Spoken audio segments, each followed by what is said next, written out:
YouTube, my name is Mesa Sean, and welcome back to another Destiny 2 video. Alright folks, I know I'm late to the party, but better late than never. We're going to go over some Destiny 2 news, and it's mostly going to be about the Dawning, the real reasoning why we will be playing the Dawning, or I think you should be playing the Dawning, and I will be playing the Dawning, some of the rewards you can get, and also we'll take a trip down memory lane. Yeah, sorry guys, I'm a little late on the news. Well, actually a couple of days late on the news. But hey, I had my birthday on Friday. I was working on some build guides, and I have some more build guides in the pipeline for you guys. And guys, relax, okay? We all cover the same stuff, guys. So just because one person created a build guide doesn't mean no one else can.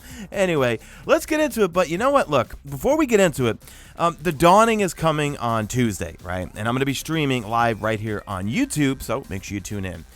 Besides the Dawning, we're also getting the next two obelisks, and also we're going to get a new boss for the Sundial.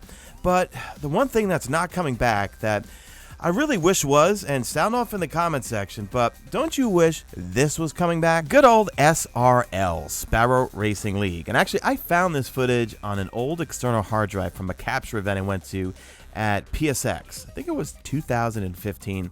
I think it might have been the first Dawning event, actually, we had for Destiny 1. As I'm going through the Dawning 2019 materials, it kind of looks like we're doing the same stuff we did last year for the Dawning of 2018. However, we definitely will be wanting to participate. We'll be baking goods for Eva Levante. There's a new weapon to grind for. There are cosmetics. There is just one silver-only item, and pretty much everything we can get, I think, from just playing through the Dawning. But you will want to participate in this year's Dawning, and I'll explain it in a little bit. But yeah, just looking at the footage here, you know, from this capture event, and also when I opened up this file footage, there was some reprised strikes. It was the Omni Gull, the Nexus Mine. That was when they brought those strikes back, and man, such good memories. I miss those strikes. We need more strikes in the game. Whole other topic. Anyway, let me know in the comments section. You know, look, I don't want them to take away from development time for other important things they have planned down the road, but I don't know, it just feels like the baking of things and what we're going to do for this Dawning, it's going to be a little bit of a grind and kind of monotonous, but it does have an end game to it, and that's going to be, you know, right now, guys, I hit rank 37 in my season pass, and I see the real benefit to playing the Dawning this year, as well, we're going to get into it in a second here. Of course, I'm last in place here. This is like Dado, that big YouTuber Hutch, I think his name is. He's like a Call of Duty guy. And I think Holtzman was there also. Anyway, I'm off on a tangent here. And watch the forklift. Forklift gets me every single time, and I think it got everyone back when we were doing this map. Anyway, so the two main benefits that we're going to get into all the details is going to be materials, okay? We're going to need materials, but bounties. One thing I'm noticing with the removal of Ikora Ray and all her bounties in the Vex Offensive is it's a little tougher to grind out your season pass or rank rewards.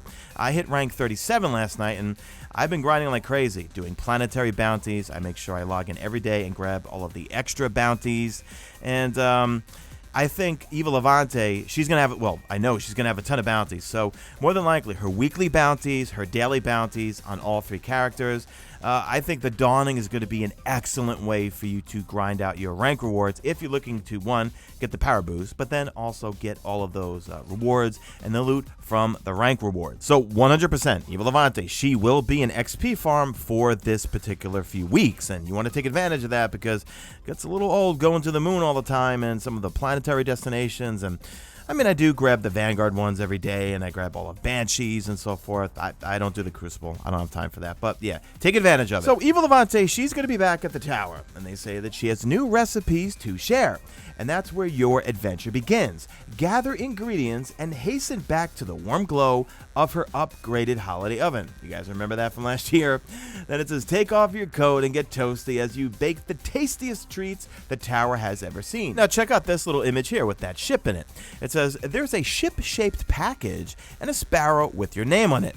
So trade in your freshly baked cookies and unwrap brand new gifts and a few vintage toys you may have missed last year. Then we've got some amazing new ornaments, and I always feel like the Dawning ornaments are the best looking ones. If you've been watching me for a while now, for the first part of Shadowkeep, all I was wearing was the Dawning Year 1 ornaments until I got the full raid sets. Now I wear the raid sets.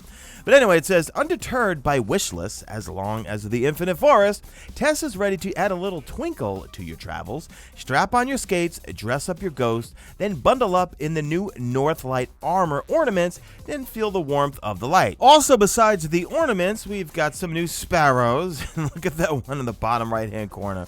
All right, if it's got quick summon where I can just get right on it right away, I'll go for it. There's some new ghost shells. Yeah, that other Sparrow, I don't even know what that's supposed to be, but yeah, so a whole bunch of cosmetic stuff that we obviously can grind for with this season. But there is, well, 2 weapons you can grind for. The Avalanche, which is the machine gun from last year, and it's kind of like, I'm going to say edgewise, sort of. You can get it, well, it's a solar machine gun that you can get with Feeding Frenzy and Rampage. That's what I have on mine, but I use edgewise instead of that. In terms of the other weapon, we've got the Cold Front. Now, this is going to be a kinetic submachine gun. It's going to fire 750 rounds per minute, and let me know in the comment section how you feel about the 750s. I used to love my Ikelos Energy submachine gun that was 750 rounds per minute, but from using Recluse for so long, I'm just too used to the 900s now that it's very hard for me to get into the 750s, but I'm willing to try. But let's go in and take a look. There's going to be a curated version, and also it will have random rolls, and there will be a weapon ornament according to the database. The curated roll is going to have hammer forged rifling, so plus 10 to range. We have flared magwell, plus 15 to stability. It's going to have Zen Moment. Causing damage with this weapon will increase its stability. Then it will have Osmosis. Very, very interesting perk here. Using your grenade ability changes this weapon's damage type to match your subclass until you stow it. So you could still reload the weapon while using it, but let's say you're on Void, you now have a Void machine gun that's in your kinetic slot. Then you could see all the different types of barrels, you can get accurized rounds and so forth, but let's look at the other main traits. Well, you got Zen Moment, you've got Underdog, you've got Pulse Monitor, Feeding Frenzy, and you've got Auto Loading Holster. In the final column, Osmosis, Kill Clip, we have Vorpal Weapon, increased damage against bosses, vehicles, and guardians when their super is active.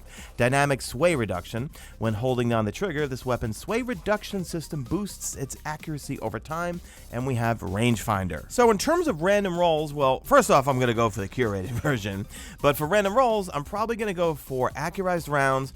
You definitely want Feeding Frenzy on this thing. The reload on this thing is going to be fairly slow, with a reload speed stat of 27. And then in the final column, I'll probably go for Kill Clip or maybe even Rangefinder for the most part. But definitely I want Feeding Frenzy on this weapon to handle that slow reload. Now that was all from the reveal blog over on Bungie.net, but the This Week at Bungie from Thursday included some other things. So it's going to kick off at 9 a.m. Pacific Standard Time. And again, I'll be streaming it live right here on YouTube, but we're probably going to be focused on more of the other stuff from the roadmap. We're going to have the Nessus and EDZ obelisks, a new boss, and also it says Save a Legend, so probably part 2 of the Saint 14 quest line. Bungie continues in the This Week at Bungie with all of Eva's ingredients and cookies returned from last year's event. We also added new ingredients and recipes and made some improvements to the baking process. For each batch of cookies delivered, you'll gain progress towards bounties and rewards for some seasonal cheer. So yeah, again guys, this thing's going to be an XP farm and you're going to want to use it to rank up your rank rewards. They also say here, this year Eva has a new SMG for you to bake, the Cold Front. So more than likely, we're going to use our oven to make the SMG. And it says, additionally, if you missed out on the perfect roll for the Machine Gun Avalanche last year, this is your time to shine. Both weapons will be available to earn throughout the entire event. Weekly and repeatable bounties also grant you Bright Dust, giving you more sources of this currency for new items on the Eververse storefront. Now, they do say this, one item will be silver only, and that's what you're seeing right here, the Perfect 10 Finisher. Let me know what you think about this one in the comment section. So with that emote being silver only, this last one here probably will be for Bright Dust, and it's called Get That Bread, where you open up an exotic engram and out comes a piece of bread. That's to go along with all the Twitter memes where you get something really good and you say, I got that bread. Okay, yeah, just roll with it, okay, guys? That is going to do it for this video, guys. Leave me a good old hashtag made it to the end if you did make it to the end. Once again, apologies for the lateness in the video, but yeah, life comes at you fast and I've been swamped. Anyway, if you'd like to further support this channel and become a channel member, click the link at the top of the description or click join on screen. We've got an amazing community over on Discord. We've got a channel membership Discord, and also we've got a Mesa Army clan if you need one as one of the bonus perks. One for PS4, one for Xbox, and one for PC. And things will be expanding in 2020. I'll be offering a whole bunch of new perks and probably different tiers to the channel memberships because I really want to grow it, and having a great time with channel members, and I'll be streaming with them over on PC at Reset. All right, guys, Babble mode has been engaged, and that's it. See you guys on the next video. Drop a like in this video only if you see fit. Follow me on Twitter at Mesa Sean. Check out my stream. You usually know it's on YouTube, and that's it. I am out of here like Vladimir.